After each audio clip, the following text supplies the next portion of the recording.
Hello? Oh, shit. Oh. It's us.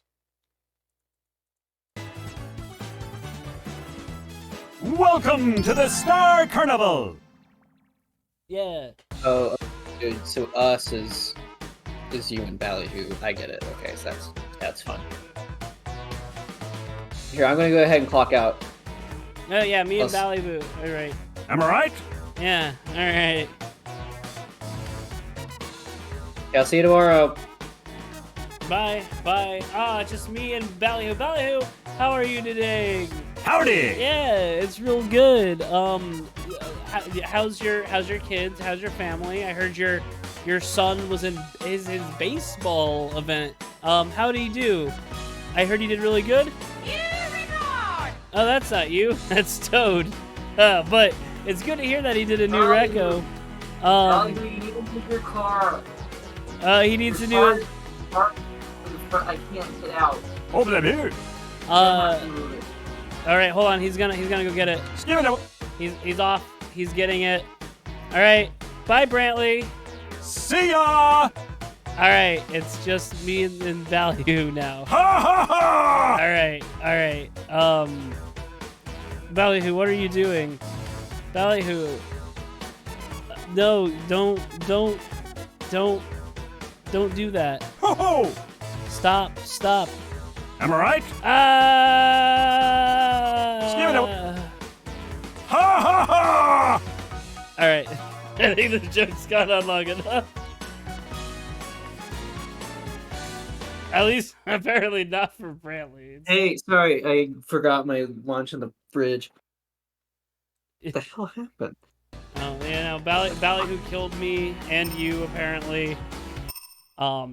It was a big deal. Big deal. Hello, welcome. We're playing... I don't even know who would make news. If we got murdered by a Mario Yeah. Party 8 announcer.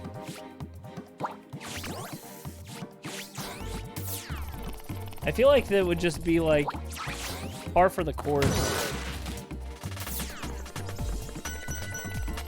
You think just like they send the obituaries in, like our friends, like report in, like, hey, so yeah, they're dead. And then just like they're like, yeah, well, I mean, we kind of had this one ready on the record, so like, you know, it's not.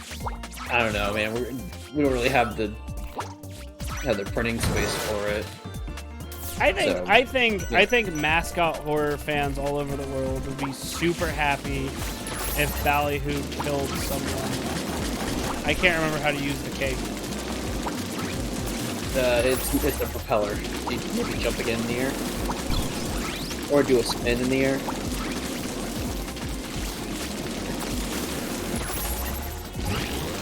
There we go. It's on the ground. Hi, Zed. Hi, Zed. I'm glad that this is your favorite day of the week. That's really sad.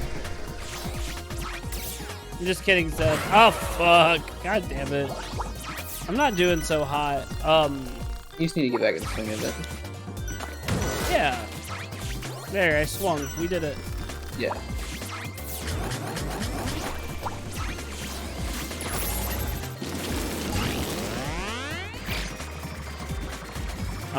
How's your day, Brantley?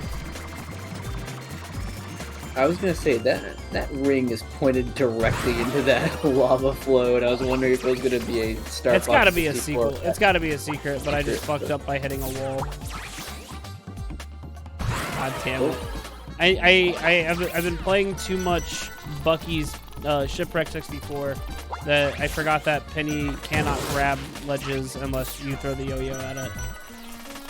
Unlike in Shipwreck 64, where Bucky Beaver can grab ledges that aren't even ledges.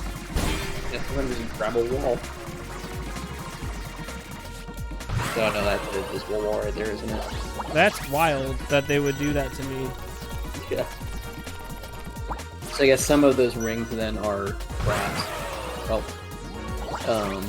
luckily this checkpoint restores a pip of health every time you respawn, so...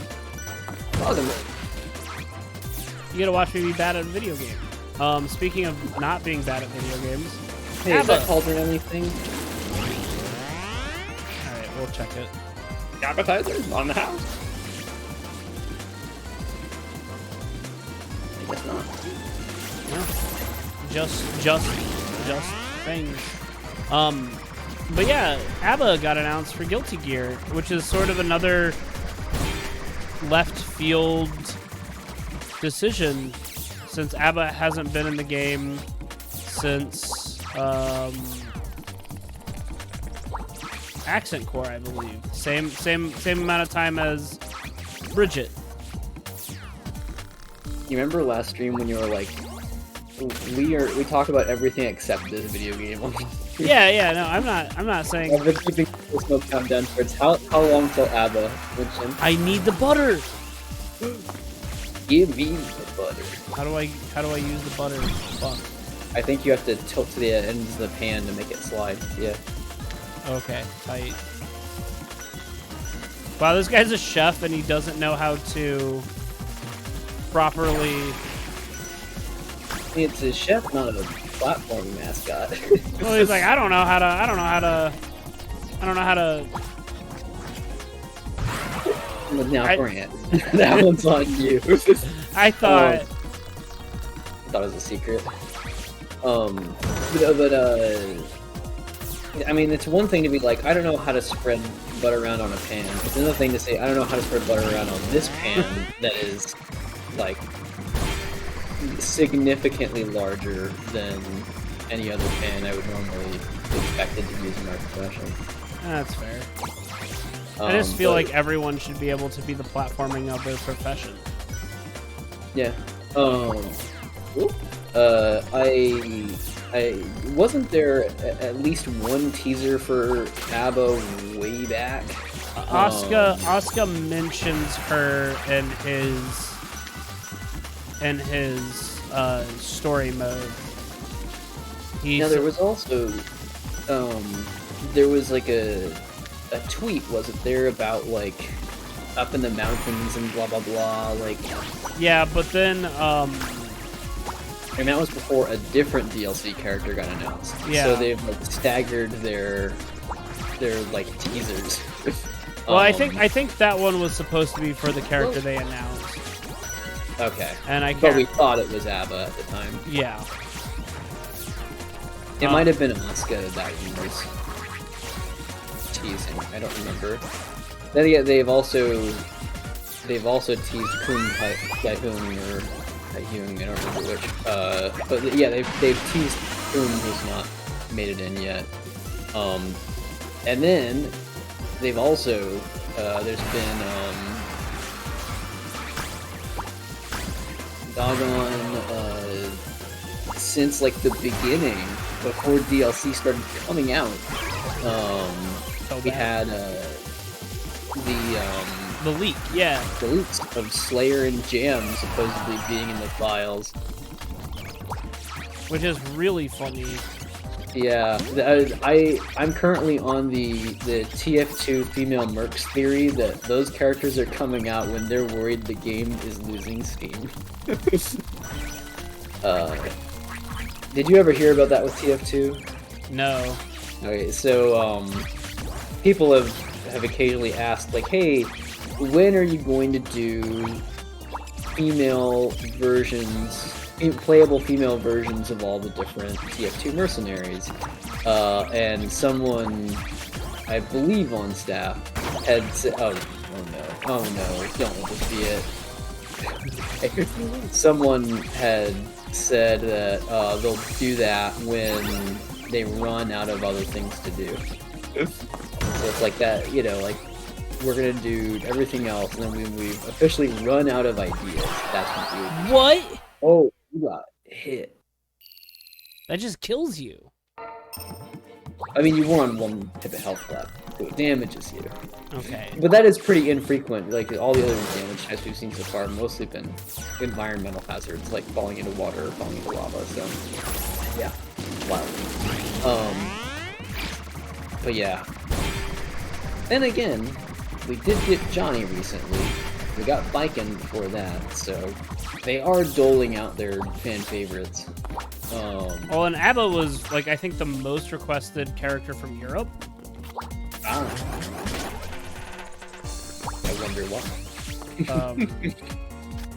Because everyone in Europe just wants to be a lady with a key. Maybe it had nothing to do with statistics, and they were just like, I think we should take a chance on this. No, they said it in their announcement why they picked her. Make it an ABBA joke.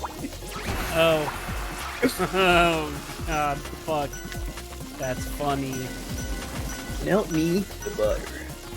Um, Hey, anybody out there who remembers and misses Pumpkin World? the only people that know just- and miss Pumpkin World are us. That is not true. Zed, you're here. Yeah, I'm sure you love Pumpkin World. Right? Zed, did you like Pumpkin World? Better yet, Zed, do you know what Pumpkin World is?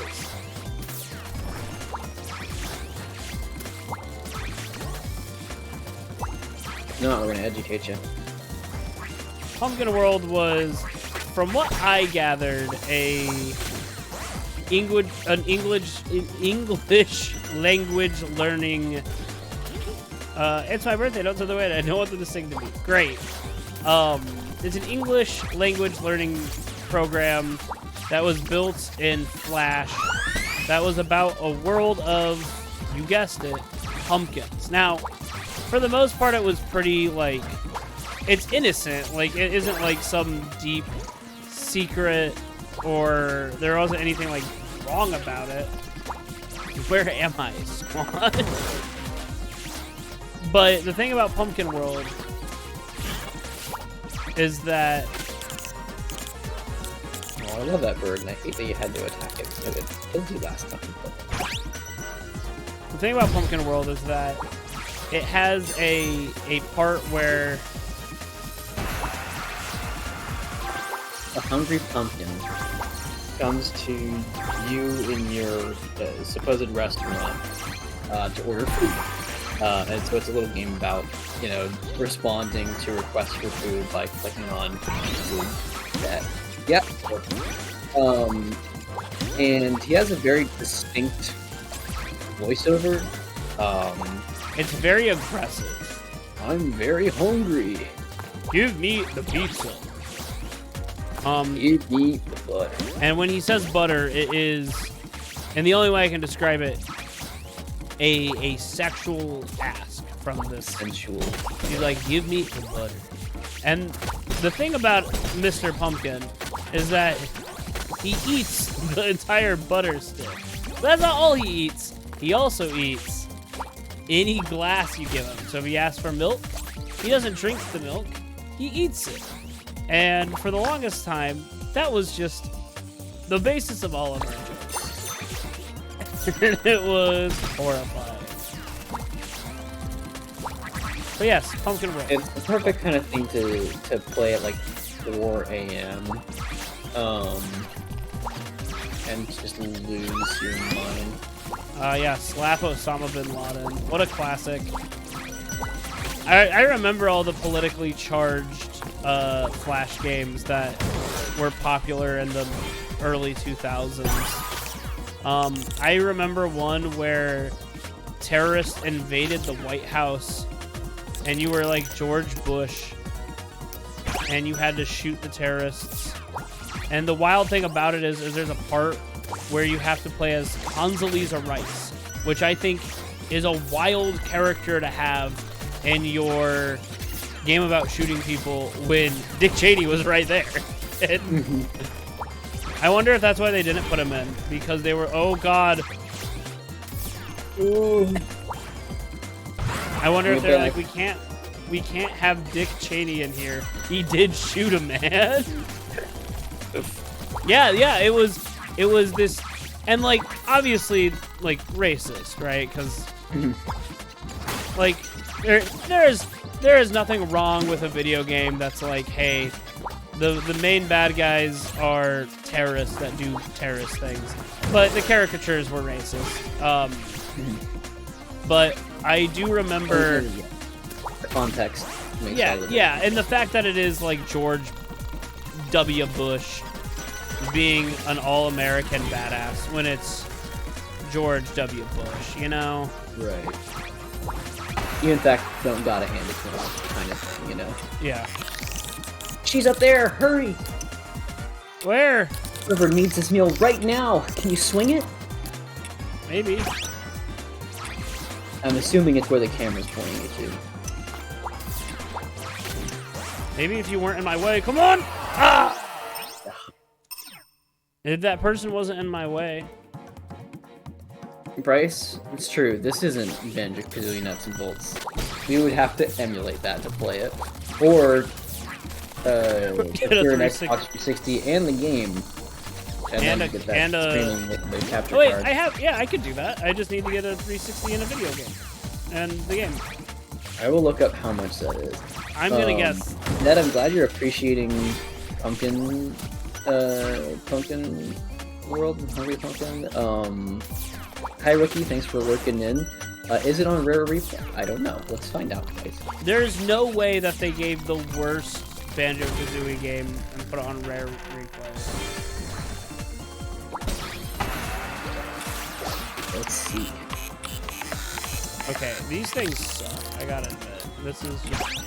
Banjo-Kazooie Nuts and Bolts is in there. Is it? Yes. It's the last one. Viva Pinata, Trouble in Paradise, and Banjo-Kazooie Nuts and Bolts both are in there from 2008. Interesting. But why would you play those when you could play Grabbed by the Ghoulies? Are you ready for your buster bone?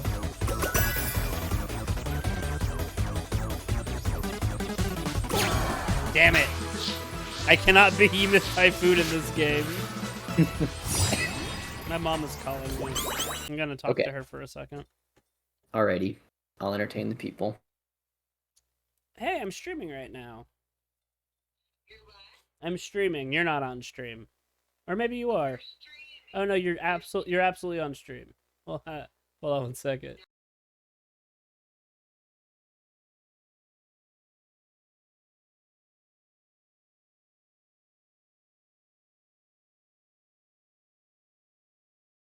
My mom says hi to everybody, just so you guys know.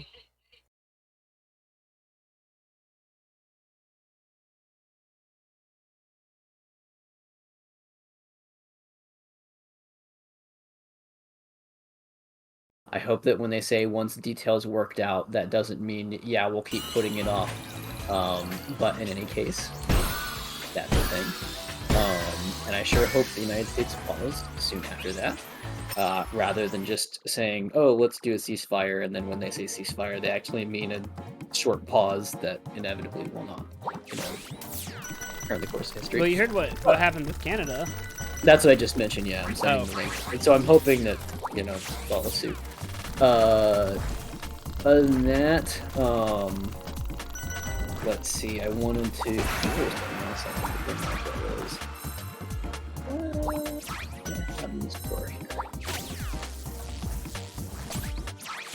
The Game Developers Conference is going on, so sure to be not like, this is not the kind of event that has like, oh, like a lot of game release news and things like that, but you'll probably be seeing like notoriety for certain games being, awarded, things like IGF, the Independent Games Festival, noting certain games. Hopefully there will be important talks and things that are publicized for developers taking what they've learned from those conference discussions and also bringing it forward, so that it's not just kind of trapped within the conference. I know that a series of indie games that I really enjoy, the Of the Killer series, was awarded the Nuovo IGF. So those games, Anthology of the Killers is another name for like the whole set of them, are all free on Game Jolt. I'll go ahead and find a link to them. They're not the kind of game for everybody. They use real world locations, and I just makes Brantley super excited. No. I don't think that there's any like photography in it, or like any FMV or anything that I can remember. They get a little close with one drawing that's meant to look like it's kind of rotoscoped or whatever. And they do have a joke. The creator has a joke in the award acceptance video that they'll be remastering the game for release in like 2094 in 4K, and it just is the ugliest fucking Photoshop job. It's really funny. It's got like the stock photo watermarks like still on the assets and stuff. It's very good. But in any case, if you enjoy horror games that are very short, linear, have sort of these sort of very obscure political dialogues happening within them in such a way that you might come out scratching your head, but also they have like this sort of quirky humor to them. Very little in terms of like mechanical gameplay. It's not really about the challenge, more so walking around and then getting caught by, jumping events. And then, Getting grabbed by the ghoulies. Yeah, getting grabbed by, not the ghoulies, but by other things. Are they ghoulies?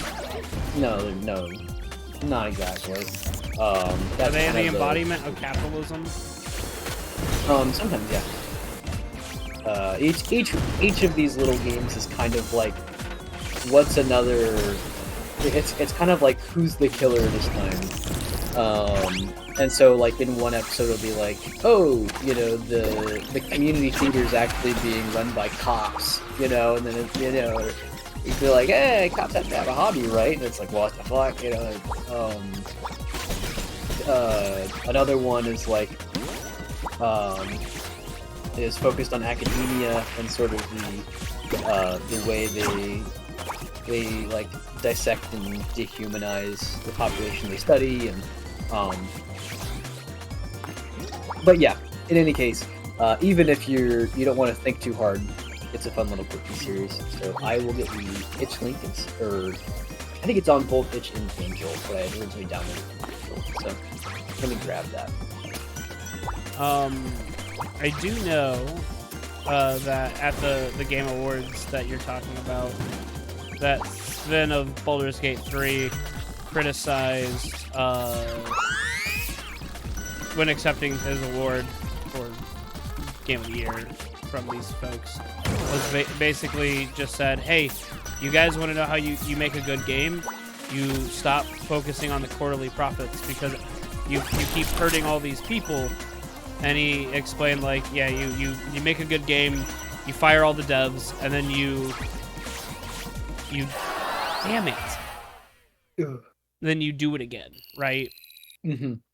And he's like, and you then hire all this talent, and he goes, it doesn't have to be like that. And I thought that was good, especially coming from Larian, which is it's a non-public, extremely successful right now. Yeah, extremely successful, non-public, and like, because their game isn't like, the thing about Baldur's Gate 3 is it's extremely successful. People love it. It's gonna make how much Fortnite makes in a month, right? But it's still a piece of art. And I think that it's important that we still look at video games like that. And I think that's true. Yeah. And the thing is that you can't remake Fortnite. You're done. It won, right?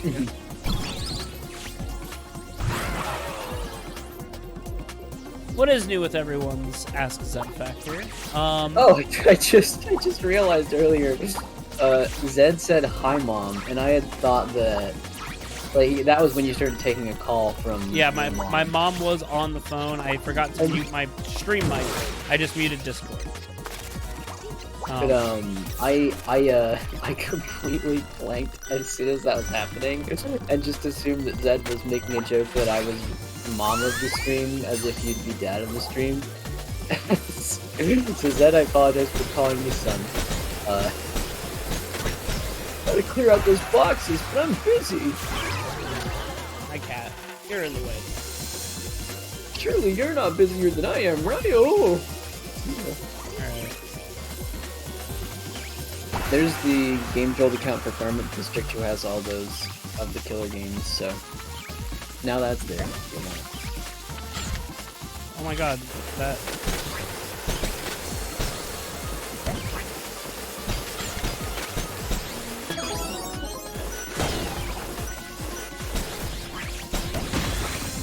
I was hoping that would give me a popsicle.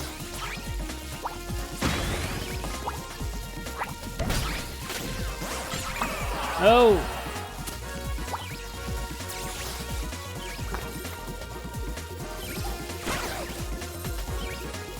Terrible. Yeah, after the kitchen closes. Alright, we're not getting a good rank on this level.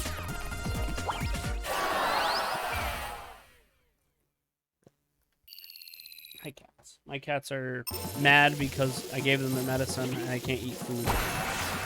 And they want food so bad.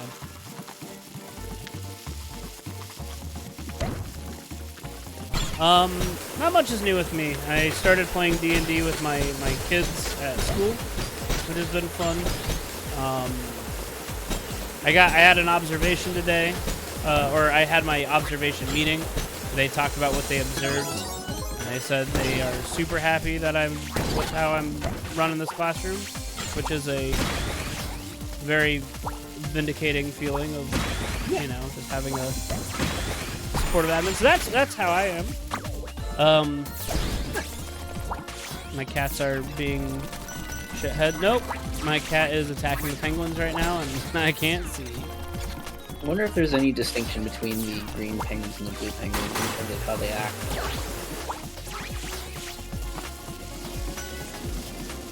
Oh, now we're playing Mario Party. I want a durian. Endurian!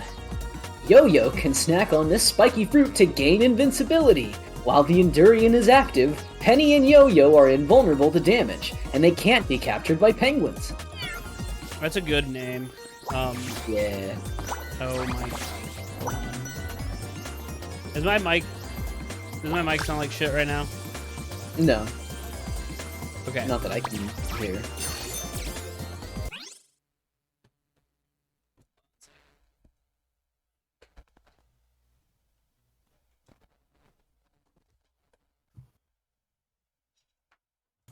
More.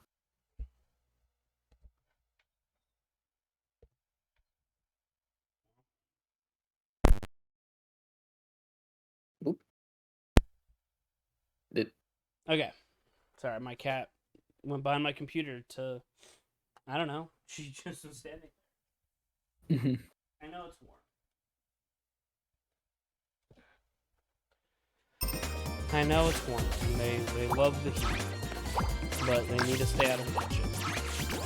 I miss going up there, but I wonder if...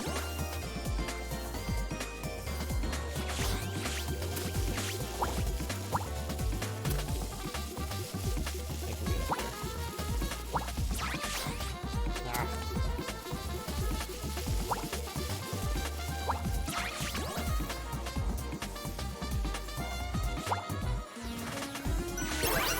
Easy peasy.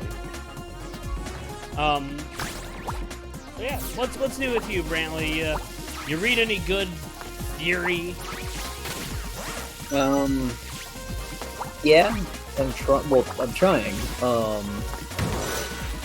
I've been in a position where I kind of need to go back and kind of reread things and make sure I'm not, you know, just taking things too loosely. I think I have a and I've been talking with my advisor about this today, and it's one of those things where it's like it probably isn't as much of a problem as I feel it is, but it's still something I want to address. Where it's like I want to make sure that when I'm citing a theory that I'm using it, properly. I'm not falling into. I'm doing my due diligence right. In citing things. Right now, I've been looking at a lot of like public pedagogy is something that I'm trying to use sort of a cornerstone for my research. And in some ways, like, oh, cool, this works. This makes a lot of sense.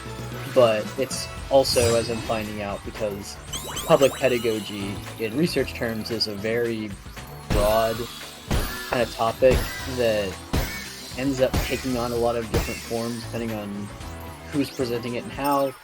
And then there's discussion, of like, okay, well then, does this actually mean anything if it's taking on all these forms?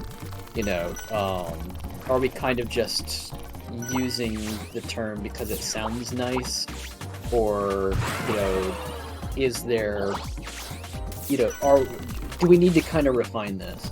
I think I was in that stage where it's like, damn, I guess if someone were to ask me what is public pedagogy mean, oh, you look flammable, you better watch your step. But yeah, if my job is safe and normal.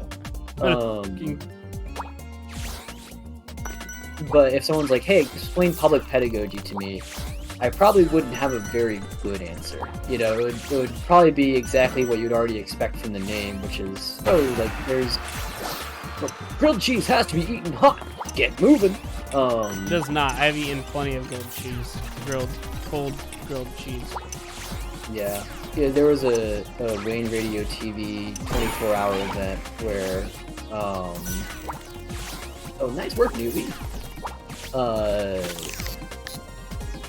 He had gotten food delivered to him. It was a grilled cheese, and then he kept it for later in the fridge. And Valp had mentioned, like, now if you have a grilled cheese, it's kind of unique in that if it kind of reconstitutes into what it was before you grilled it when you put it in the fridge. Like if if it gets cold, then the cheese kind of it's not melty at the time anymore, and so it resembles more of the original cheese sandwich it was before you grilled it, which is funny to me. Yeah, I would never intentionally make a grilled cheese cold. Right. I think that is. Also, I would never order a grilled cheese. I gotta be honest. It is one of the simplest things to make. So sometimes it's like, well, it's thing on the menu and it's a comfort food. These birds are wrecking my new restaurant. Do something.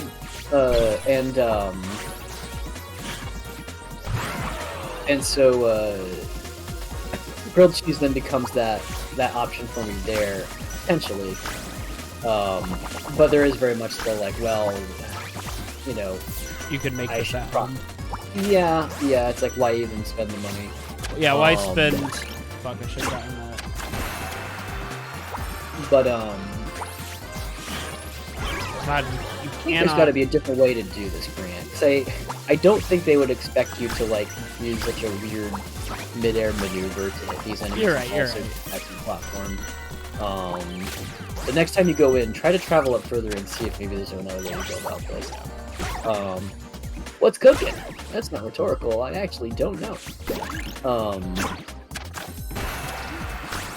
I can put them up here. Maybe you have to deliver all their platforms up, and then there's going to be, like, maybe you go up somewhere else in order to finish them off or something? Yeah. Or no, you just had to wipe. I say. Public pedagogy. Jesus. Yeah. But wait, we didn't finish the grilled cheese topic. Okay, reasons for grilled cheese, I can see some of them. Oh yeah, no, I'm not saying like if you do this, you are a heathen. No, I know that, but I feel like there was something else I wanted to say on the topic of grilled cheese, like from a restaurant. Besides the fact that it's cheap and maybe the comfort food angle.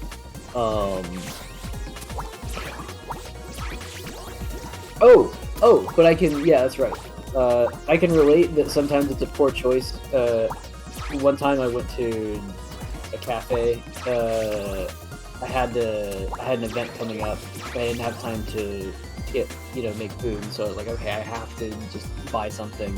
What is the cheapest thing? It's the grilled cheese. I'm getting the grilled cheese. They did not grill it. It was like a toaster oven kind of style, but they also didn't cook it for that long. Volcanoes, spit this thing out earlier.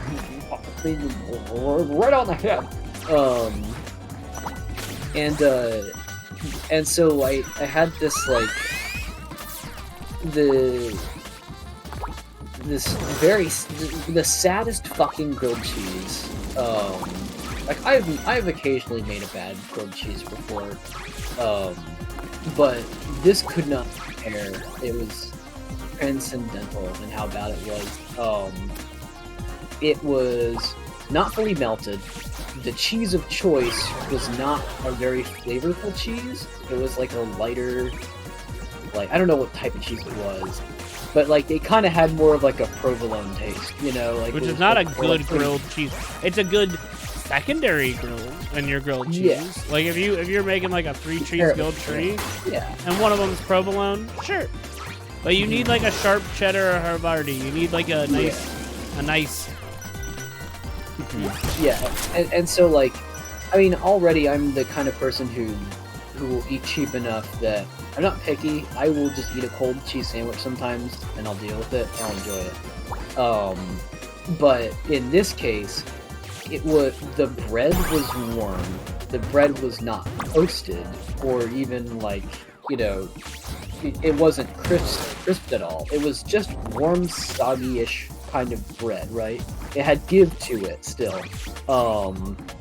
And the cheese was, only partially warm, not melted. I couldn't finish it. It was bomb.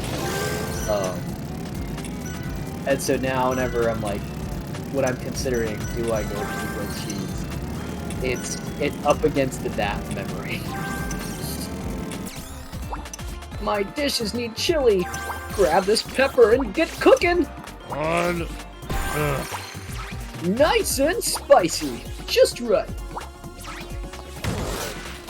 Willem said grilled cheese with just monts and no other flavors, like a wet part of the grilled sandwich. Yeah. Yeah. Thank you for dining with us. It's not food. It's edible. It's not a meal. That's what I'm saying. Yeah, I was gonna say meal maybe is what we're looking for. Cause like I think a grilled cheese and soup is a good meal, but you gotta make the grilled cheese something.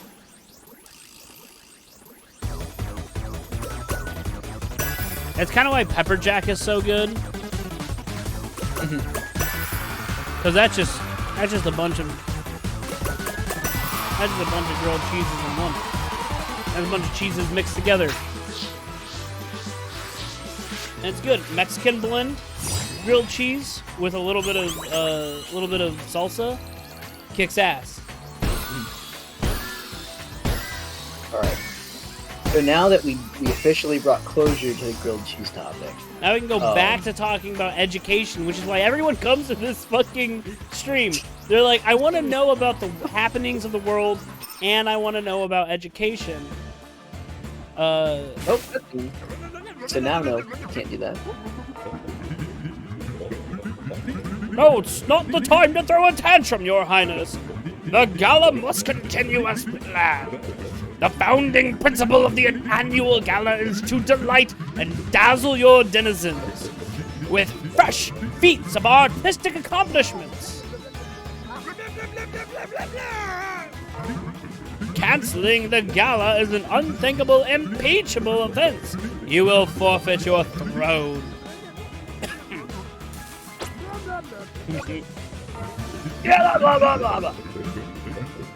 Welcome to the Star Carnival. Hold it here. Am I right? Give it up. Hold it here. Give it up. There we go. I got it.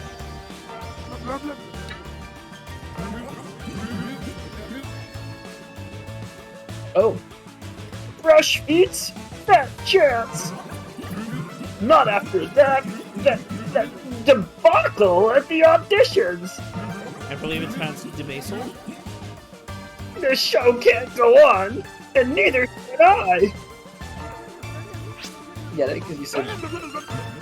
The gala is the heart of this country, of all of Macaroon. Stage a new show, or we'll find a new star.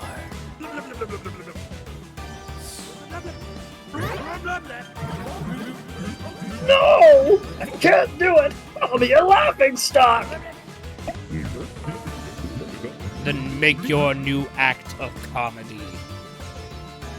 Do we have like a Tokyo like emperor shogunate situation going on here? Oh, I can't. it's not coming through very well because of my mic settings, but I'm yelling. You're yelling too. Gosh! Scream! I'm screaming! Funny enough, that's literally what helped me get through the mic. Is that it was cutting off when I was just making like expletive noises, but by saying the word "scream," it actually came. Flipping Yoda. Good evening, Miss Felden. We'll add eavesdropping to your list.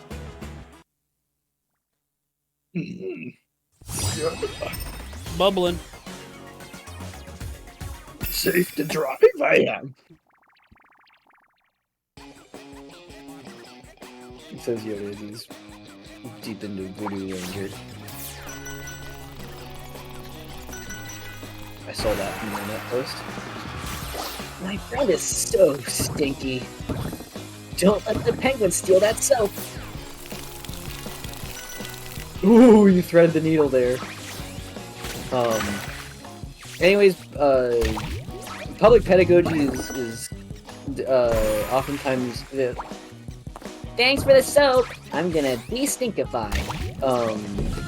oftentimes ends up sort of being used in such a broad range of ways that there's a question being posed of, hey, what does this actually even mean?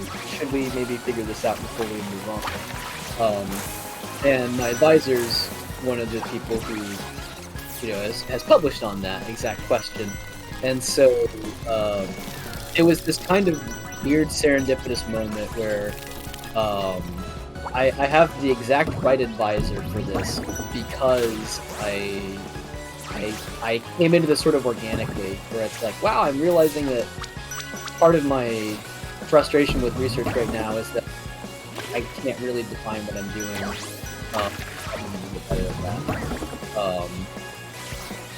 And part of that is, learning how to define it better. Part of it is also admitting that I'm not trying to, make cures with my research. I'm not looking for a panacea. I'm more so problem posing and things like that. Can you drag those laundry carts over? I was such a nice lady. Thank you for helping.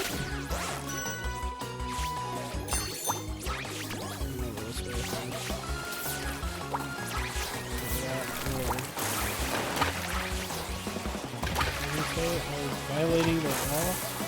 Blue says violating copyright law. That song's gotta be in the public domain, right? You mean just by how long it's been since Yeah. it was? I don't think so. I thought it was like 75 years, isn't it? Yeah, I thought it came out in the 50s. Oh, I was thinking of the Sesame Street iteration, so or maybe. But I guess Sesame Street would be a parody. Let's see. I think there's only one pedagogy book that counts. Pedagogy of the Oppressed. No, I was gonna say something absolutely fucking buck wild, but I couldn't think of one. But yes, Pedagogy of the Press. If you guys are looking for like a good, like, cool educational book, Pedagogy of the Press is good. It's not an exciting read. It can be at times, but it is one of those books that it's been translated, and so it kind of can be dry sometimes. But it's a good one. Yeah, the author Paulo Freire is Brazilian, and so Yeah, it's Portuguese. Yeah. yeah, and but I think if you're interested at all in adult education, if you're someone who's like, hey, I want to be part of the social revolution, then you might find it interesting. Something that Freire has done sort of methodically is like distinguishing between like what in society is natural versus what is man-made, and doing that through like teaching vocabulary and language. So for instance, like, hey, we're going to talk about, here's the word tree, and here's how it's spelled, here's how it's used. Now that we know what the thing is, is this a natural thing or is it a man-made thing? Which sounds like, kind of a simple premise. How this ends up getting used is, potentially for more drastic sort of societal implications is understanding, what, say, is a systemic construct that maybe doesn't have to stay the way it is right now, So, when we have certain, rules of society that maybe are man-made, then that kind of in itself suggests that those things could be unmade or can be changed, and I think that's a very interesting concept. Yeah, exactly.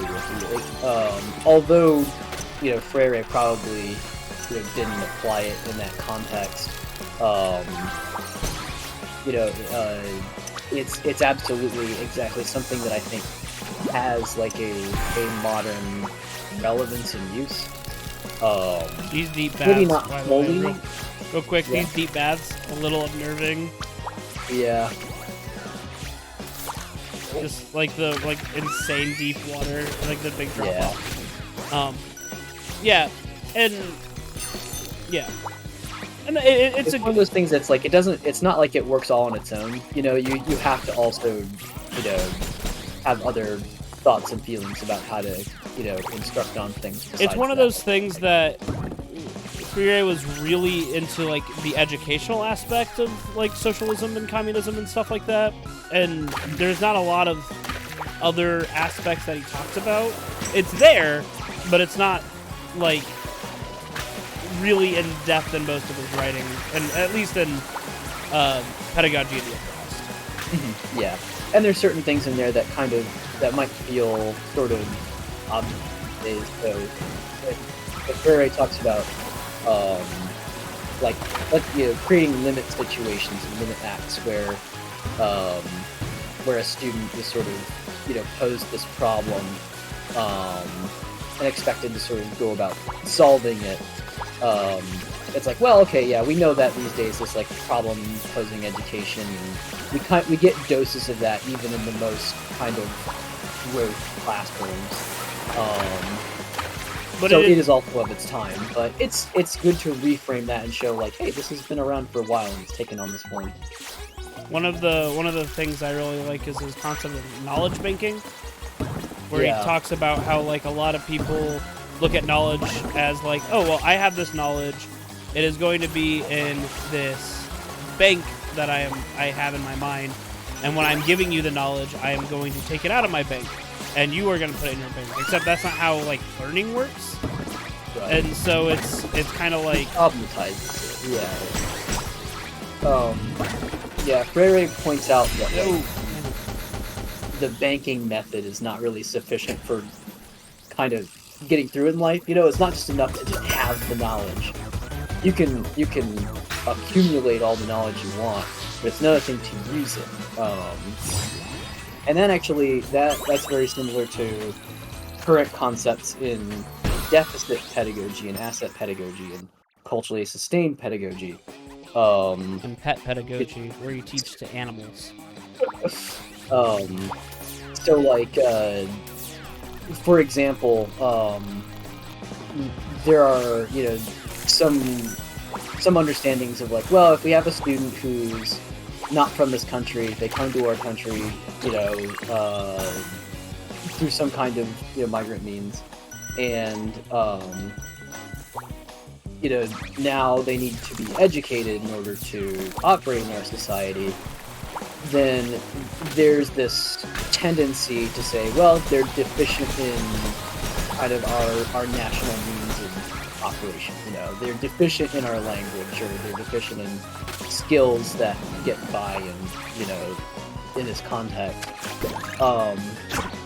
And that can end up being pretty damaging when these students do come in with skills that, you know, just aren't being like noticed and leveraged, you know.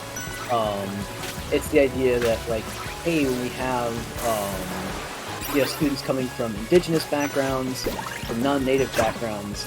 It's not as if they're starting from zero, right? They learn things from their, you know, their culture and their, you know, family context, from, you know, their previous living situation that we might not be immediately aware of, but, you know, it does help them live. We can probably use that in education, and it's important that we can, you know, sort of have them share that back with other students in this sort of like, you know, this interesting culminative manner. That's like, hey, you know,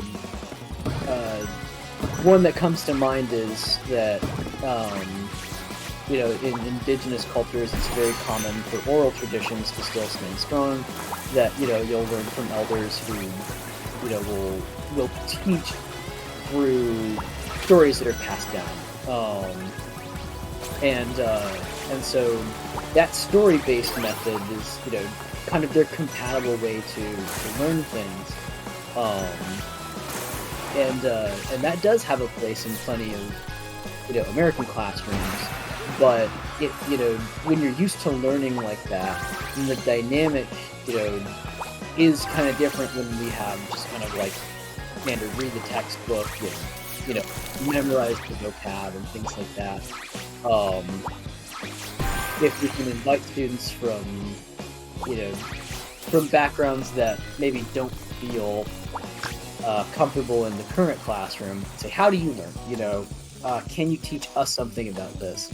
Then it not only, you know, on a base level acknowledges that they have things to, you know, that they've learned and can share, but it helps you as an educator understand, you know, how does the student learn, and how can I maybe make these things relevant to them, you know.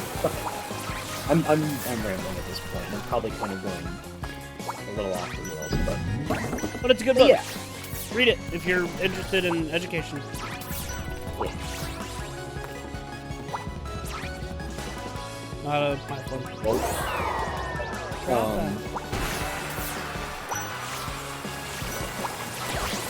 This environment reminds me of the, I think, 7th World is Super Monkey Ball 2, Bubbly Washing Machine. A little bit. Gross. I know I don't really need to do it, but I feel bad if I got it. Okay, cool. But yeah, it's a good shit. Good shit.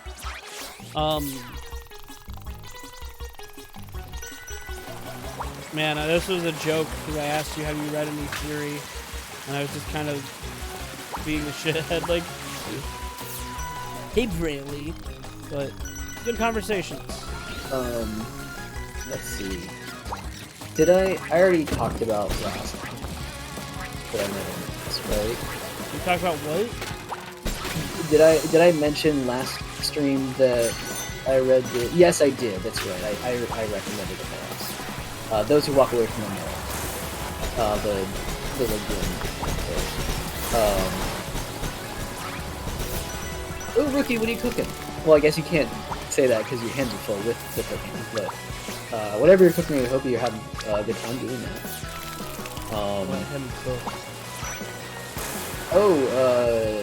I recently watched most of Sonic Underground Wait, you on did? a series. I've been kind of partly watched, partly listened. But so it's not like I was but I also did get to. I should explain. There's a series of streams from Mike, aka Spagoner, on YouTube and Twitch, called The Artist Corner, going through, in this case, Sonic Underground, and Oh, you told me about this, but yeah, finding like, hey, look at these weird animations, and let's break down what is weird about them, or maybe what's better than we might expect, what's worse than we might expect, what are maybe some of the conditions or reasons why this might happen. And a lot of it is speculative, but it's still very fun to watch. And in going through those, was kind of like, that was my time filler for a while. So it's like if I'm cooking something or washing dishes, I would be... Okay. I was watching those streams. And before I knew it, I had watched all of those. I haven't seen all of Sonic Underground because one of the VODs was not recorded. And so there's probably like 6 or 7 episodes I've not seen. But I have seen the rest of them by way of this series. And Sonic Underground is on YouTube, so you can just watch it, right? I'm gonna go ahead and post the first episode of this series onto the Twitch description here. ugh. Would you like to sing the Sonic Underground theme song for us? I could try. I had to pull up the lyrics again because I did get it stuck in my head for a while. There's bits and pieces of it that I have stuck in my head where I'll wake up in the morning and I'm kind of coming into consciousness. And it'll kind of like start playing in my head. They made a vow, their mother will be found. Yeah, like, let me first post the link. I don't know if I know all of Pumpkinhead. I feel like I should. Go as far as you can while I'm doing this. Ooh, peanut butter honey cereal bars, nice. Wow, this place. Oh, I can't remember it because Snuffles talks over at the beginning. He's like, "Wow, this place sure is haunted." Like, oh no, that's Haunted Mine. That's Haunted Mine. Where is that? Fuck. What does he say when he gets the pumpkin head? I think, does he say this place sure feels haunted? I don't remember.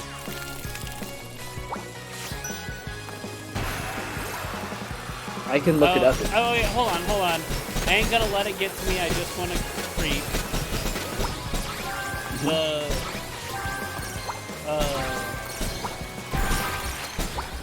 It's down in Pumpkin Hill. still, I gotta find my lost, and then he feels it in his feet, right?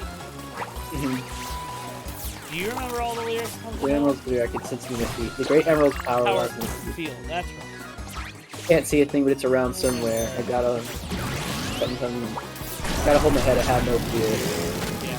Crazy, crazy graveyard theory. The ghost tries to clearing a theory. Yeah, Ask the question, we vanish in a second. It's always something. You pumpkin in the alley. Man, it's wild because I did at one point know that entire rap, and it's all coming back. Yeah, sometimes you just need a starter on it. Okay, there's episode 1 of the Artist Corner, going through Sonic Underground. Posted the link there. Sonic Underground's fucked, man. It really is. Yeah, it includes Knuckles being small for some reason. It's very funny. And just recently, if Willem's still here, you'll appreciate this. The same person, Mike Spagoner, did an Artist Corner watch through of the Zelda CDI cutscenes. which I feel have, like, again, some of those weirdo quirks that you get to look at. But there's also a lot of little appreciable moments in there, especially how fluid a lot of the animations are. Going back to it again and seeing some things frame by frame was fun. Had some funny looking frames that even YouTube creators haven't really cashed in on. But then on top of that, there's just like you start to notice some of the signature things of animation magic, where it's like, wow, they really have this. They like to do a lot of zooming in and zooming out that requires redrawing. They do like this thing where when they're switching speakers, they'll sometimes rotate, you know, who is in front and who's in back. It's wild. So I will also post that. This coincidentally came out very recently that he streamed this. It's been the last month or two. This is in February. So.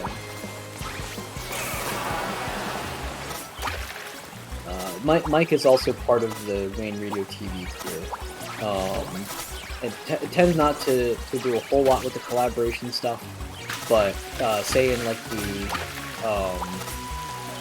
in Half-Life AI, Half-Life VR, but the AI stuff where Mike is doing a lot of the behind-the-scenes stuff and acted as G-Man. And so, therefore, has played a significant part, just not kind of visibly. Alright, let me go ahead. Post this one as well. And then if you want to listen to sometimes when you do the little flippy do, you go really far around. Sometimes you don't, and I don't know what causes it to do one or the other. Yeah. It wouldn't be Sonic developers if there wasn't some kind of movement mechanic that acted just a little bit weird in the technical output. In a way that's like, wow, there's probably underlying rules for how this works, but I can't figure out what it is. That's how Sonic Lost World was for me. Rookie asked, Grant, do you hear the clica that shows up in the song? C-U-I-C-A? I don't know if that's clica. I do hear it. I do. I actually have. I didn't hear it until you pointed out.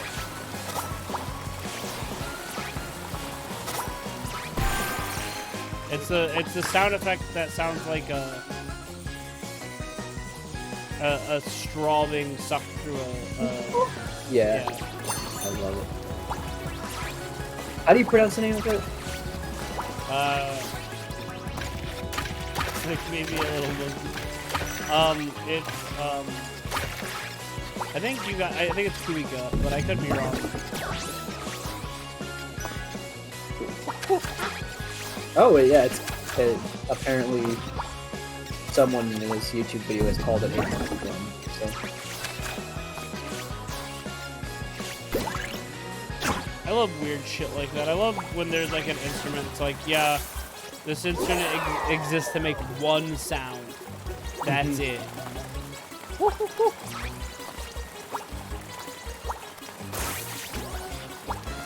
I remember hearing them lots in Super Mario Sunshine. Yeah, they are fucking everywhere. And Nintendogs, they've got when your dog gets confused, it makes a biggest noise. I love the wooden. I love the vibra slap. Like the tiny percussion sounds that you need to really pull a song together. Yeah, the vibra slap's great. I want a vibra slap so bad. But they're expensive for what they do.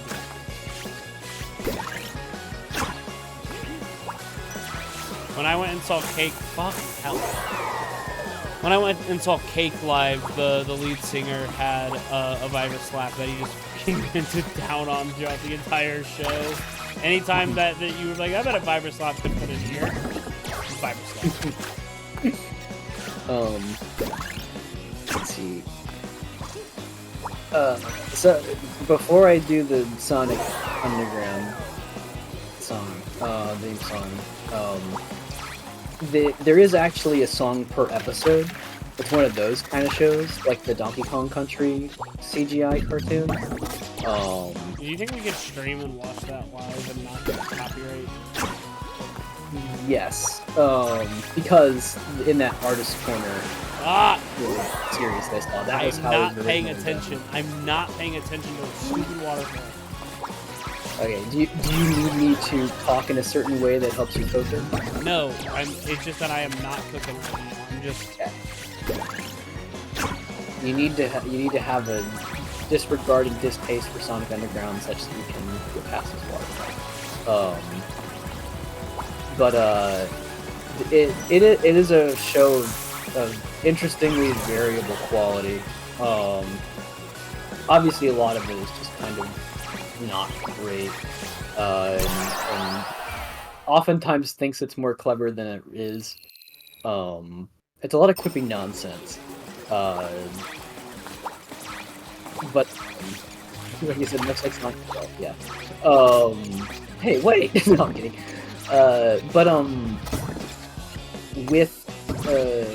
With Underground, it is funny because it's trying to do, you know, kind of a different take on the whole freedom fighters concept that, you know, was contingent with, say, the Archie comics.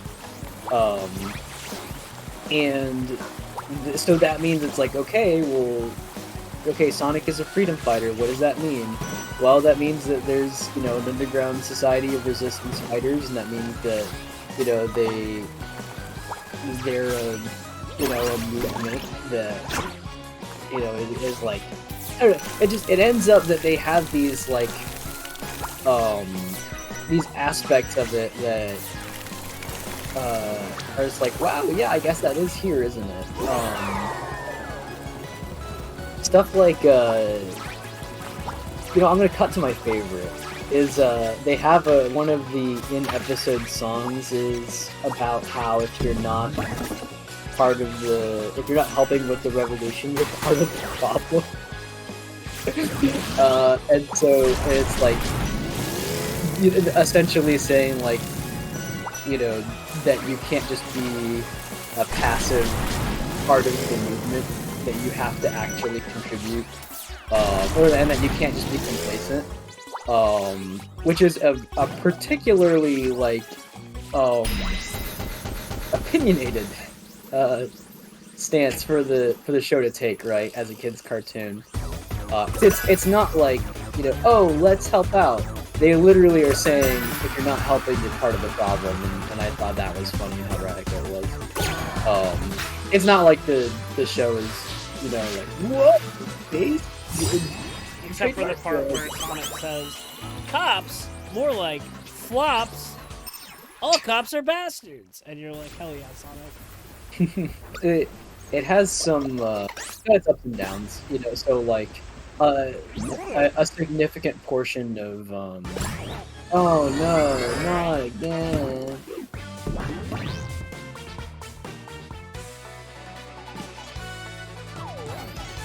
The fact that the Emperor is not the final boss really makes me feel like he is just he's only the face leader. This is a Billy Master-esque. That was literally the second boss of World 2 action. The whale. I like how his penguins are here to watch him. Yeah. Watch him get one.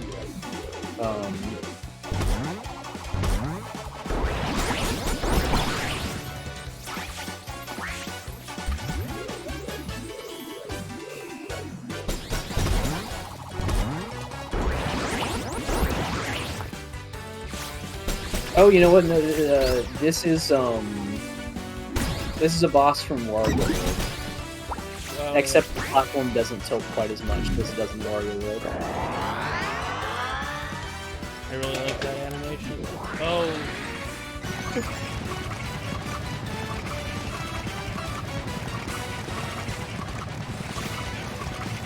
If this were Sonic Underground, he would have said, "Spin and win time," which is a catchphrase that Sonic uses. It's very dumb. Now, you had no trouble with this. Yeah, the Emperor was a piece of shit. You beat Eddie at his own sumo game. I did beat Eddie at his own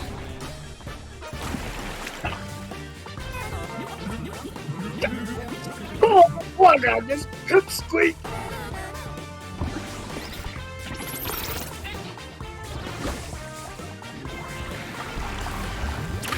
Oh no, the 3-2-1 Penguin got you.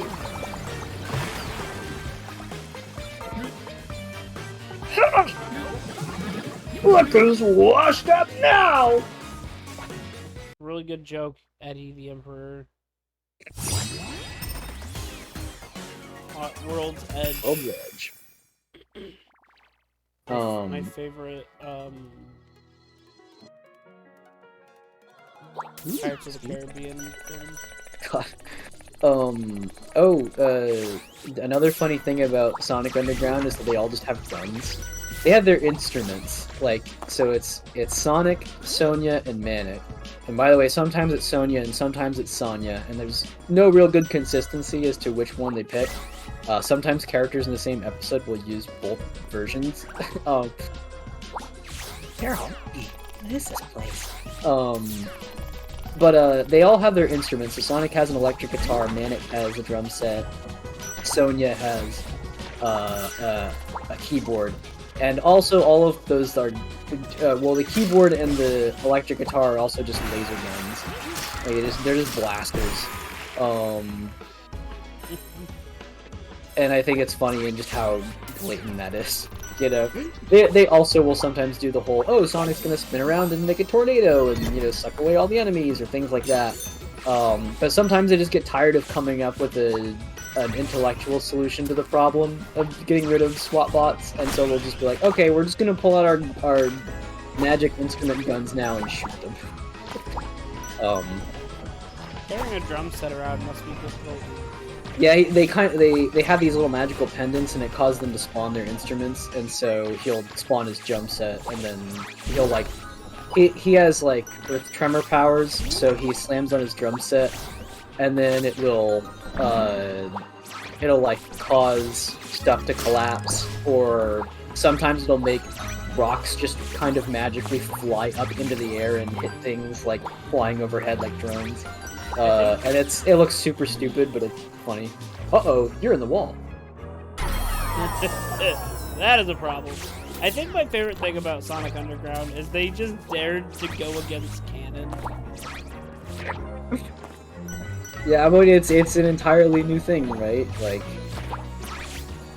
it's borrowing things from the Archie comic Sonics, you know, Freedom Fighters sort of stuff and whatever, but without the same character basis and, you know, that sort of thing. So, but yeah, it is just kind of like a lot of whatever.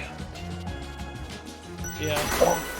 Like Sonic has a brother and a sister, which has never been done before. They're secret royalty. That's one of those things that's kind of odd. Is they have to work within those confines of like, okay, so like it's bad that Eggman is ruling. You know, he's definitely like, you know, he's oppressing all the people, and there's a whole bureaucratic system that sucks up to him, and so they get, you know, privileges and See my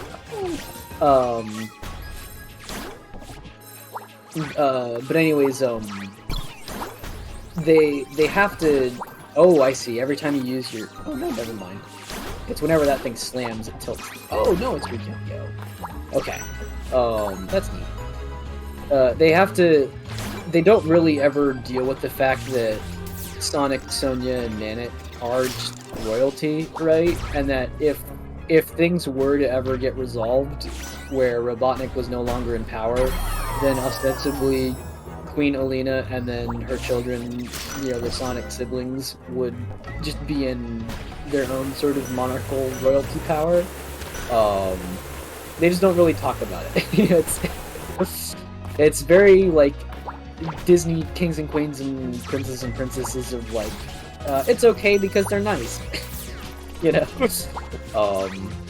True.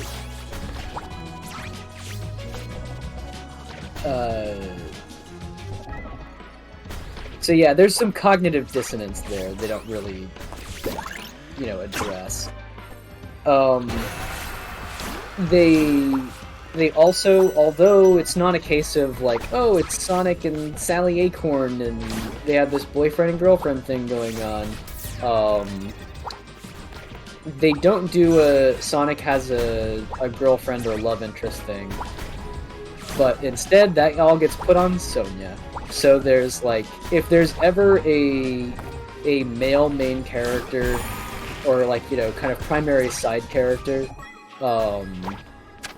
in an episode that is like supposed to be relatively conventionally attractive and also has some kind of heart of gold or whatever, or maybe has like a roguish charm, she will inevitably be stuffed into a role of being attracted to that character.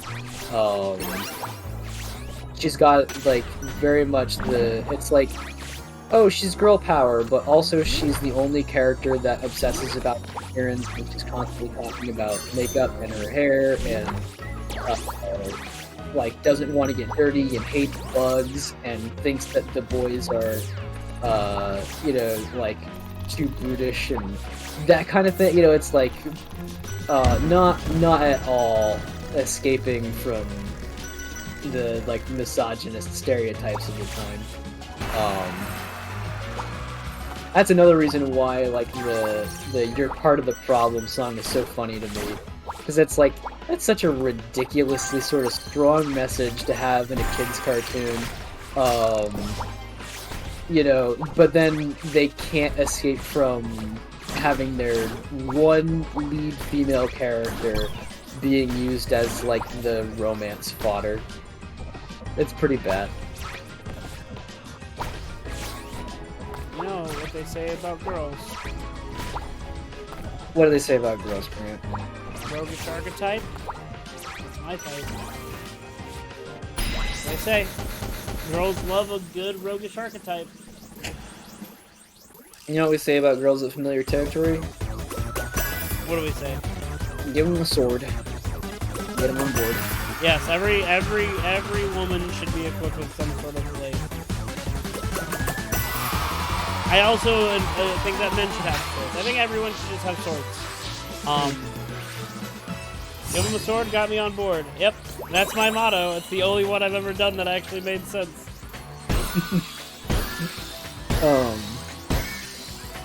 Let's see. You did ask me to sing the theme song. Do you want me to do that? Or would that be too obnoxious? Yes, easy swords. They're one-stop shop for all your sword needs. We got European, we got Japanese, we got Chinese, we got the sea. You want a blade that is made up of teeth of sharks? We have that too. Right here, we have all the swords from all over the world.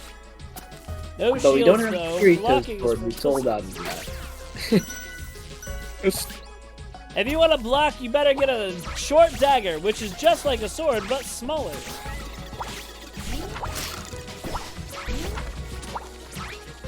They will. They'll have you. It's like the wands in Harry Potter, except instead of the wand picking you, you just fight forever until you get out, and that's your sword. Alright, what's your favorite type of sword? I'm really partial to just like the saber. Mhm. It's Use just a torch to light candles.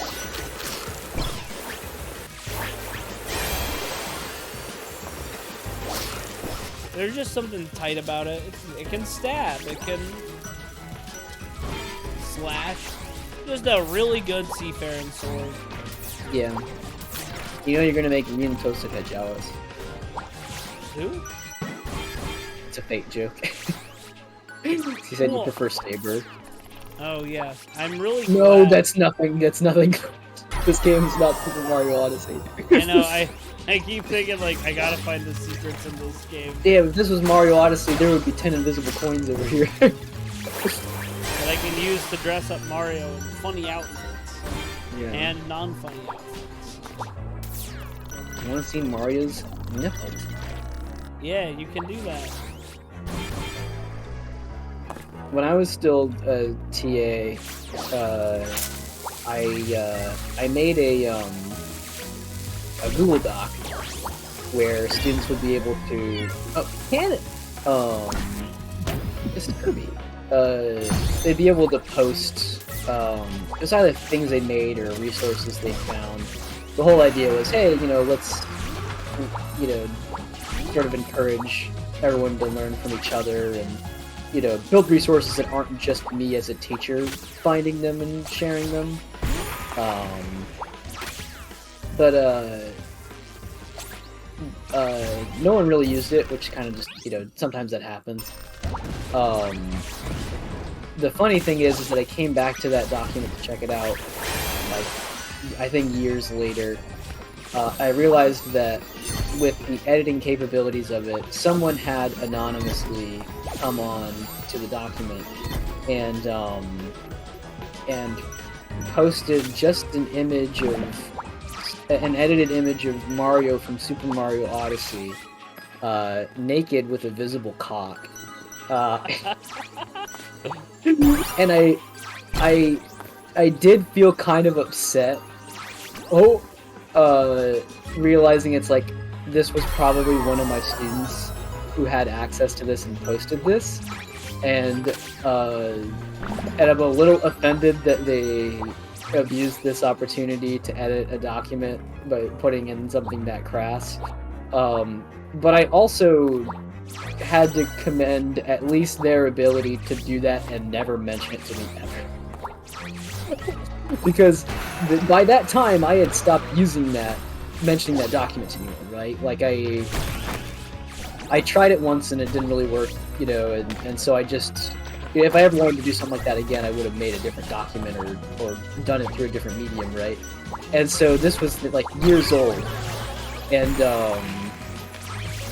so whoever put that there did it too late for any other students to run into it and notice it. And then never did tell me that they had done it to, like, fess up or try to kind of get to cash in on the joke, right? Not even, like, coyly being like, oh, hey, did anyone ever post on that document? No one ever mentioned it, right? Just very funny result of the entire situation.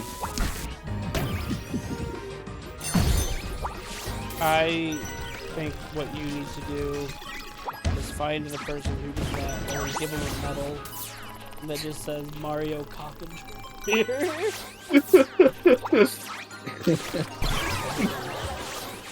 It's important that we know who it is, and it's important that they know that we know.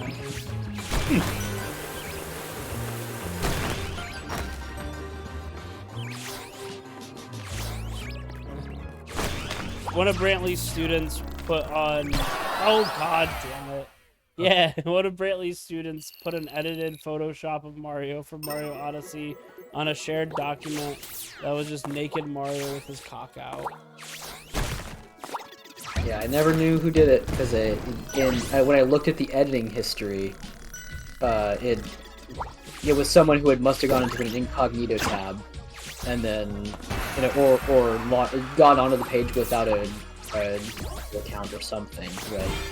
And so they made that edit without being tracked, so good for them, they succeeded, but they'll also never know that I found it, so what's it really rude? Yeah, I mean, now they do, because they're watching us. I know you're watching us. But I said Brantley needs to find that person, and then they need to give them a medal that says Mario Cock Enjoyer. And so everybody knows that this person enjoys Mario Cock.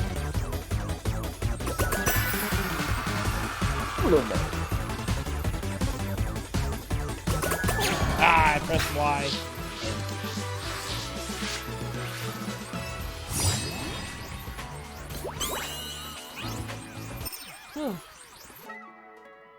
Making some good progress. Speed Reader. That's my favorite anime from the 60s. Wow, a person. I think tomorrow. Tomorrow is Fun Friday at my school, and we get to do fun stuff. And I was gonna finish Wonka, because we didn't finish Wonka. But I think now I'm just going to make them watch 3 episodes of Speed Racer. You know, I just think it's important that they know. They should watch the one where they go to the circus and then they dub the animals over it. Have we talked about that on the stream? No. So there's But although, really quick before we get into that, I do love that you say we're going to finish Wonka, because that's also what any of the opposing chocolatiers in that movie would say if they want to get rid of it. They're going to finish that Wonka. But no, go ahead. So, there's an episode of Speed Racer, and Speed Racer was dubbed in the 60s, so, like, it's pretty old, even by, like, people that pretend that anime from, like, it's old. Yeah. And there's a part where they're trying to help this circus, and the circus talks about how their biggest claim to fame was their animal the animal training they did, but they had to get rid of all their animals, and the reason they had to do that was because like in the dub, they're like, the food to feed them got too expensive because we didn't skimp out on good food for them. But what's funny is they didn't change the animation, and so while he's talking about how good they were to their animals, there's just like these still shots of lions mauling people and people whipping lions back. And Like, so, yeah, there's like very clearly like animal cruelty and animal violence like against humans happening, and it's that is not at all what they're describing. Speed Racer. And then it ends with them driving a car on a tightrope. But it's just really funny because, like, oh, we loved our animals, we took so good care of them, but all the food they got was so expensive because we didn't skip out on it. And it's like clearly some bad shit happened with the animals that they dubbed over.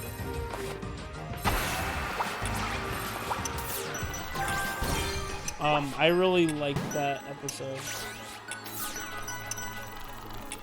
Oh, speaking of like Eastern and Western versions of anime and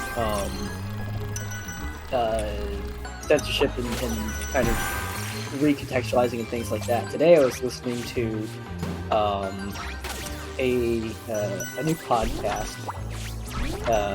Now that I was done with the Sonic Underground stuff, my new time filler for the day. Let me get the name and the link of the podcast. The reason I found it was because I watch ProZD, aka Kungwon Cho's Let's Play channel, ProZD Plays. And on there is Steve Yurko as the co-host, and Steve is also a co-host on this podcast, which is 4Kids Flashback. And so they have interviews with, like, 4Kids voice actors for dubbing stuff, you know, sometimes with writers, producers, voice directors. And so I was listening to an episode of that today. I'm going to go ahead and post 4Kids Flashback right there in the chat.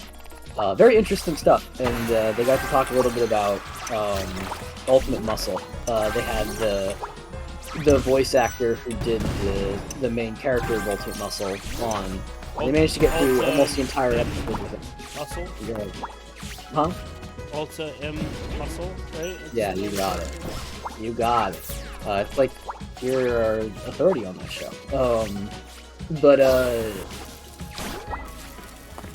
they got through most of the episode without mentioning that, you know, we had played that role. They talk a lot about Like right now, it's Mark Thompson who works in audiobooks for the Star Wars books. Has done that since like 2006.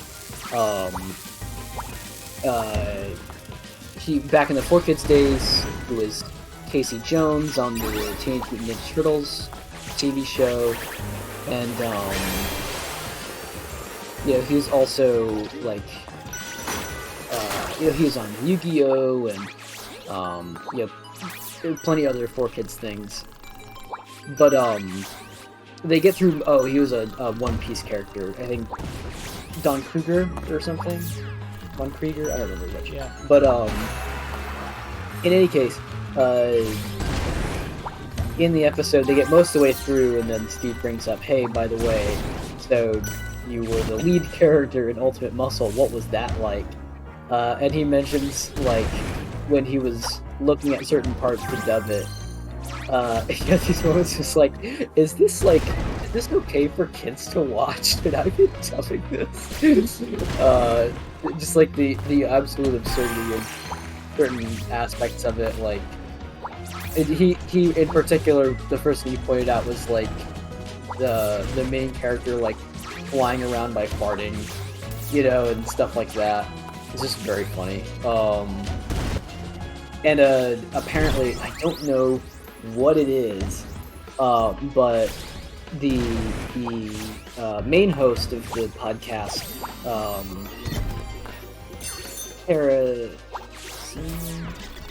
hold on, let me get the name right. Sands, yeah.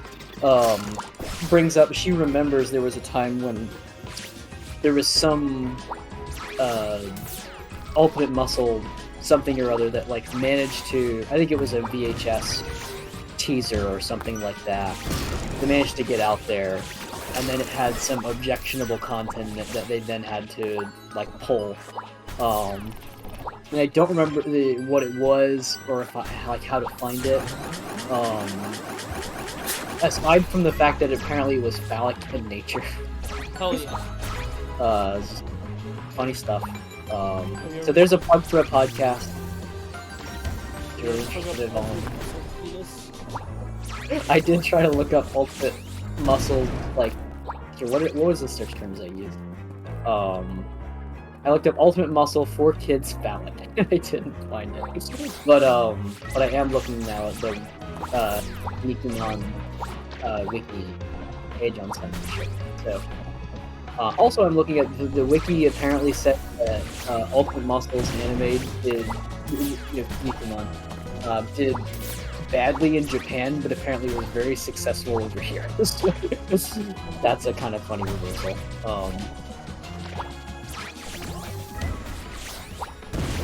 I think that happens sometimes. I know, like, Wonder Egg Priority is really popular in the West. Foot Flappers is more popular in the West than it was in Japan. Yeah. Let's see. Oh, this is censorship of the manga.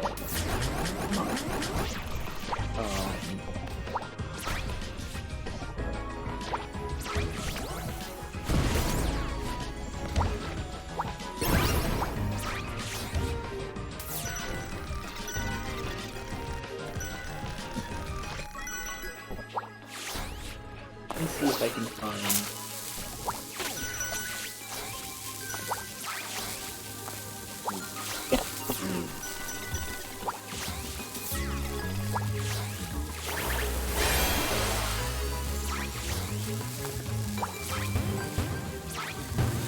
Hey, well, I see a video on comparisons.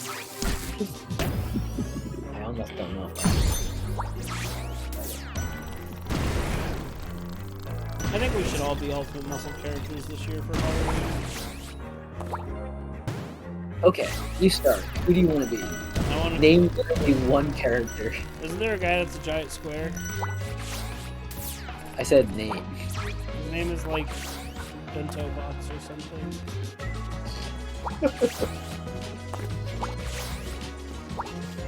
How close am I? I don't fucking know.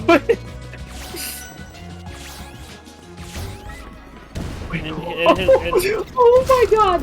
Hold on, you're gonna have to wait. There's apparently a Kinnikuman character named Wash Ass. Hell yeah, there is. He's a Chojin styled after a toilet basin. He's the disciple of Benkimon. Pretty good. And you might think, oh, Brantley's using the English translation of what might have been a more nuanced Japanese name.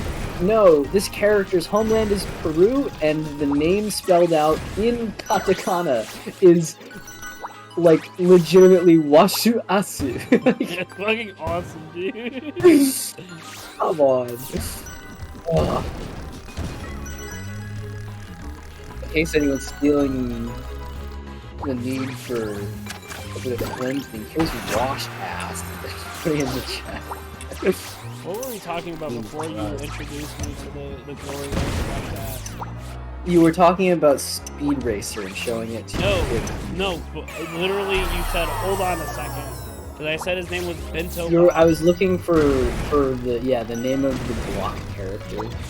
But it was before that. Oh, you know what? No, I have to give it to you.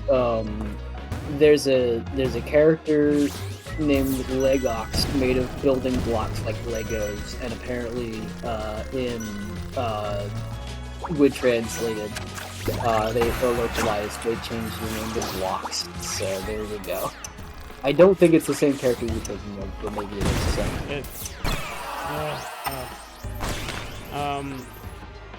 Yeah, his catchphrase as he does the super slam is, "I'm gonna take you out to lunch," and then he super slams all over your face.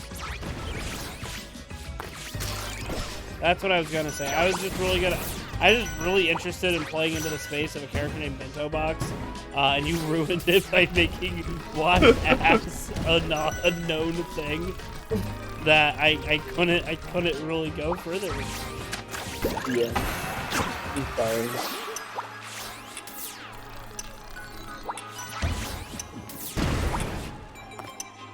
Let me see if I can find this character.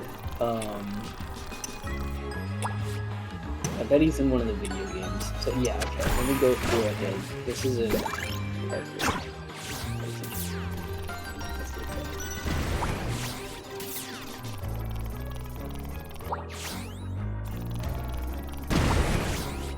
As if Wash Ass wasn't bad enough, there's also a character that just has shit on his head.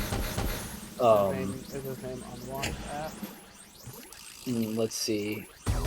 Let me read this. The font is also in these obnoxious bubble characters for the katakana, so I can't read it that well. But,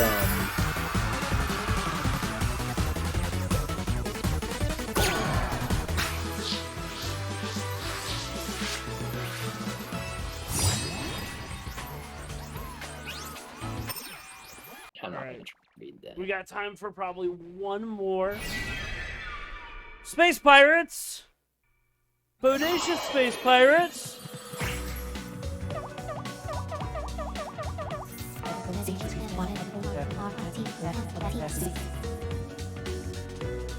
Sorry. You want to voice the Bodacious Space Pirate? Sure. We don't get many new bodies here in the Cosmic Wastes. There's Taboo from Super Smash Brothers as well. Fuck. It's fun, so a little lacking in the hype department.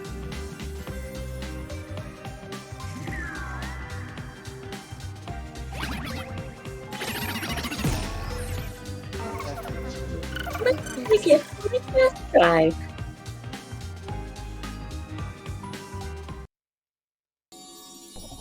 Oh, I got a race. Uh-oh! Don't get killed by Il Piantissimo. It always upset me so much that in Super Mario Sunshine, if you lost a race to Il Piantissimo, Mario being upset literally killed him when you lost a life. I was like, that's fucked up. That's murder. This character is supposed to be just like a regular sort of citizen of Delfino Isle, and he kills you for losing. That's pretty so chill terrible. from what I remember. He calls you a pokey little flab biscuit. That's not chill. But he's not a Sora leader, is I don't remember. I remember him being one, but I also would think that because I hated him. Yeah! Oh! Rookie asked, how can you blame him for Mario's fatally poor sportsmanship? Yeah, that's fair. Oh, the thing is, this time I'm really gonna do it. Charles Martinet making Mario just be constantly out of his flop era. He's just like, I'm a loser. And you're like, oh man, Mario, that sucks, dude. I'm sorry. Because if Mario was like, shit, I lost, I'd be like, yeah, dude, stop being a bitch about it. I'm never good at anything. Oh, Mario, no, don't say that. Like, you're a great guy, and you're good at a lot of things. Like, everyone relies on you for things, you know? Nobody picked me in the high here. Too high. Is Fred Simpson one of the most prominent DMC in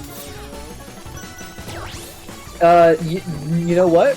The answer is, I'm gonna say no, because the character is actually under the mask. He is, but he's also got the model of the mailman from Ocarina of Time, I think. And on that note, he might not actually be a person of color, he might just be tanned. Let me see, Ocarina of Time mailman. I wouldn't call a Hylian like a...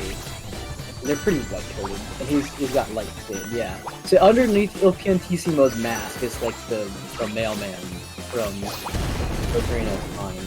The postman. Let me see if I can find it. Piantissimo face. Yep.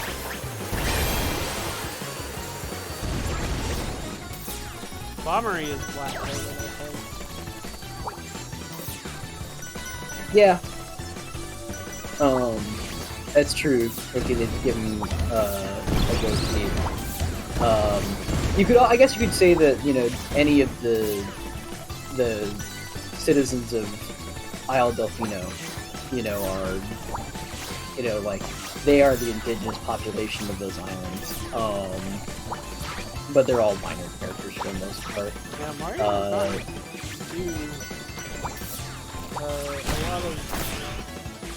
Well, it doesn't help that most of their characters, besides the, like, you know, Mario, Luigi, you know, Princess Peach, Toad, kind of the human characters are all very white, but then there are no other, like, humanoid characters that, you know, they add maybe, like, one new humanoid character per generation.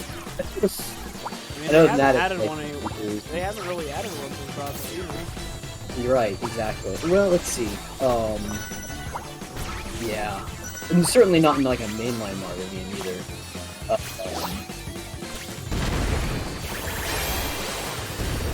Yeah. Yeah, Mario is not really one for diverse representation. I mean, look at...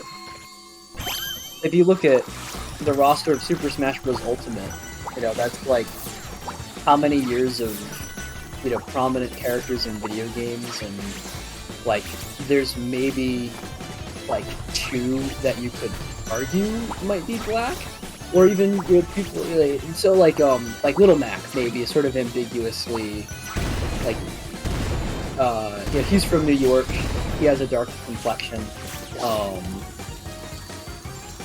but then aside from that, you know, there are, and even like there used to be that the black character costume for Olimar, and then that's not in the other Smash Bros. Which, like, to begin with was a little bit like what do we think about this? But even then, you know, it's weird losing it, right? I had brought this up in a presentation I did on this topic. You know, like I have a paper in the works on Black experiences in and around the games industry, and so when I was doing a presentation on it, I started off with that question of, hey, let's look at the characters in Super Smash Bros. I'm going to scroll through these, and everybody list off characters that you see that are black. And so I'm just scrolling, right? And we started having questions of like, well, does Mr. Game and Black? No. That was the, you know, the course instructor, who was a black woman, brought that one up, and I was very happy that she did. You know, because like it's like the obvious question, and so she, like obviously for a student to bring it up might kind of be like, ooh, but she's like, I'll take it. You know, I'll indulge that. I'm so glad that she knew what I was going for. But Is that Safista? No, it's not. Okay. But she was streaming earlier today. I still haven't been able to have a class with her. No, it was Shalise Eisenmaker, who is excellent. And her kids live Kingdom Hearts. And in one of my papers, I realized I should be voicing this character. Not just anyone can master these threads. Even the magical Mr. Q never managed it. I'm known as the taboo artist. Get it? Come. I'll give you a front row seat to my celestial show. You're just in time for the 17th act. 5-dimensional opera, a quantum ballet. It's my masterpiece, perhaps. No audience can say. So what brings you to my wasteland? Has our almighty emperor finally unbent and sent you to offer the apology I deserve? You flushed me down the toilet. Oh, never mind then. Wait, so that's how it is. I should have known. Eddie never changes. That was always his problem. Oh wait, I think this is Taboo. I think was the Empress who wielded the celestial string, just like. Oh my god. Diversity wins. The Emperor is divorced. Our notorious, legendary, anarchic, immortal, wonderful double act show.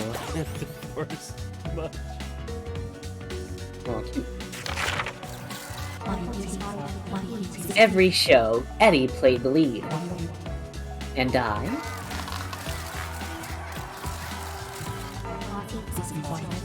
I directed everything else. So bad? The world's strongest man, starring in the world's strangest theater. Never the same show twice. Oh, she's got the Pixar hips. Pixar momhood. We packed the rafters. We traveled the continents. But he got tired of my tireless experiments. Oh, she's got that shoujo walkout. And I got tired of him being tired.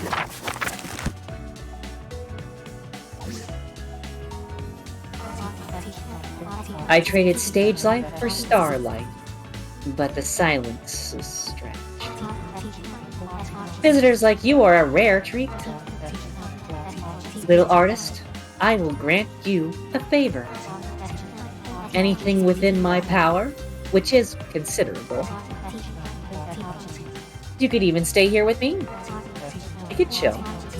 Empty sands and isolation free you to focus on your craft. I could teach you to swing from the stars. from one enemy of Eddie to another. What do you say? We made a promise. I get it. You need to go home, but Eddie's land isn't home for you anymore.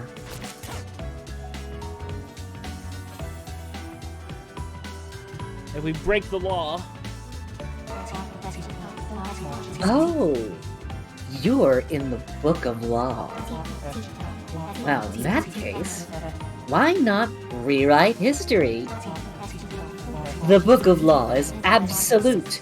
As it is written, so it must be. Do you understand, little artist? With the rip of a page, you can reshape your fate. time to change. Were you going for a tip the scales? Yeah, And time then... to tip the scales. I thought it was because change fate is. That's also from that game, but Sneak inside and get the Book of Law. What fun. Little artist, I expect to see your name in lights over the gala stage someday. A sparkling future lies before you. Now go and seize it. Pangoville? oh no. We'll be able to go there next time. Next time. But yeah, wait, I had to say. Oh, that's right. Some people already know this, but I have to mention it. The same instructor I mentioned before, Dr. Shalise Eisenminger. She got to correct me on something in that essay that I mentioned. That I got a Kingdom Hearts character mixed up. I was trying to explain some of the Xehanort stuff. And so she was able to fact check me on like, well, actually, that one wasn't the Xehanort you think it is. Which is fucking Like, stupid. I got the Anthems and Xemnases whatever mixed up, and she called me out on it. I was like, you know what? This is the one time getting corrected on an academic paper doesn't make me feel bad. Well, I mean, I did feel bad, but for a different reason. You know, I was like, damn. You didn't know your. I was like, oh, I look like a loser in front of my professor who's cool. I like that getting corrected on Kingdom Hearts lore is what makes you a loser.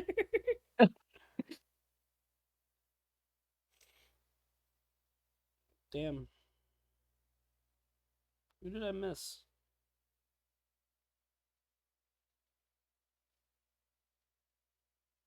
Sorry, I was checking. All right. Cool. All right. Well, thank y'all for joining us. If you like what you listen to, please give us a follow. We do love having y'all here. We like talking with y'all. We like entertaining you. If you'd like, you can listen to our podcast, Familiar Territory, over on YouTube. We're a little bit in a hiatus now. We've both been very busy. It's hard to watch full episodes of anime every day and then try and talk about them for 3 hours. That's a lot of time to do things. But in the meantime, you can listen to the hundreds of hours of critical anime analysis we have. If you're looking to join and you're like, what do I listen to first? My suggestions are Jibiate for terrible anime and our Reivu Starlight review for good. Just remember that they are full of spoilers, but give them a check. Brantley, do you have anything you need to share? Nope. All right. Well, you can go follow us on everything, but you don't need to do that because we are not your dads.